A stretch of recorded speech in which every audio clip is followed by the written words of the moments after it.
ಒಂದ್ ಟೈಮ್ ಅಲ್ಲಿ star bucks ಗೆ ಟಕ್ಕರ್ ಕೊಟ್ಟ ಕನ್ನಡಿಗನ ಕಂಪನಿ ಇವತ್ತು ಸಸ್ಟೈನ್ ಆಗೋಕು ಕೂಡ ಸ್ಟ್ರಗಲ್ ಮಾಡ್ತಾ ಇದೆ. ವಿಜಿ ಸಿದ್ಧಾರ್ಥ ಅನ್ನೋ ಒಬ್ಬ ವ್ಯಕ್ತಿ ಕೆಫೆ ಬಿಸ್ನೆಸ್ ಅಲ್ಲಿ ತಂದು ಒಂದ್ ದೊಡ್ಡ ಹೆಸರು ಮಾಡ್ಬೇಕು ಅನ್ನೋ ಗೋಲ್ ನ ಇಟ್ಕೊಂಡು 1996ರಲ್ಲಿ ಬೆಂಗಳೂರಲ್ಲಿರೋ ಬ್ರಿಗೇಡ್ ರೋಡ್ ಅಲ್ಲಿ ಒಂದು ಸಣ್ಣ ಕೆಫೆನ ಓಪನ್ ಮಾಡೋ ಮೂಲಕ ಕೆಫೆ ಕಾಫಿ ಡೇ ನ ಸ್ಟಾರ್ಟ್ ಮಾಡ್ತಾರೆ. ಇವ್ರ ಎಫರ್ಟ್ಸ್ ಇಂದ ಈ ಒಂದು ಬಿಸ್ನೆಸ್ ಹೋಗ್ತಾ ಹೋಗ್ತಾ ರ್ಯಾಪಿಡ್ ಆಗಿ ಗ್ರೋ ಆಗ್ತಾ ಇರತ್ತೆ. ತಮ್ಮದೇ ಓನ್ ಕಾಫಿ ಪ್ಲಾಂಟೇಶನ್ ಇಂದ ಹಿಡಿದು processing unit and global level market demand ಇರೋದ್ರಿಂದ ಲೇಟ್ 2010 ಅನ್ನೋಷ್ಟರಲ್ಲಿ 1700ಕ್ಕೂ ಹೆಚ್ಚು ಔಟ್ಲೆಟ್ಸ್ ಕನ್ನ ಹೊಂದಿದ್ದು ಆಲ್ರೆಡಿ 1971ರಿಂದಲೇ ಮಾರ್ಕೆಟ್ ಅಲ್ಲಿ ಎಕ್ಸಿಸ್ಟ್ ಇರುವಂತ ಬಿಗ್ಗೆಸ್ಟ್ ಕಾಂಪಿಟೇಟರ್ ಸ್ಟಾರ್ ಬಕ್ಸ್ ಗೆ ಟಕ್ಕರ್ ಕೊಡ್ತು. ಈ ಒಂದು ಕಂಪನಿ ಗ್ರೋ ಆಗ್ತಿದ್ದಂಗೆನೆ ಅವ್ರಿಗೆ ಇದನ್ನ ಇನ್ನೂ ಎಕ್ಸ್ಪಾಂಡ್ ಮಾಡಬೇಕು ಅಂತ ಅನ್ಸುತ್ತೆ.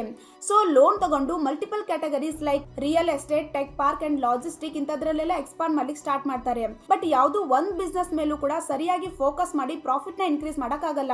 ಸೊ ಲೋನ್ಸ್ ಇನ್ಕ್ರೀಸ್ ಆಗ್ತಾ ಹೋಗ್ತವೆ. ಮಾರ್ಚ್ 2019 ಅನ್ನೋಷ್ಟರಲ್ಲಿ 6547 ಕೋಟಿ ಲೋನ್ ಇರುತ್ತೆ. ಸೊ ಇದ್ರ ಪ್ರೆಷರ್ ನ ತಡ್ಕೊಳಕ್ಕಾಗದೆ ಸಿದ್ಧಾರ್ಥ ಅವರು 2019ರಲ್ಲಿ ಸೂಸೈಡ್ ಮಾಡ್ಕೊಂತಾರೆ.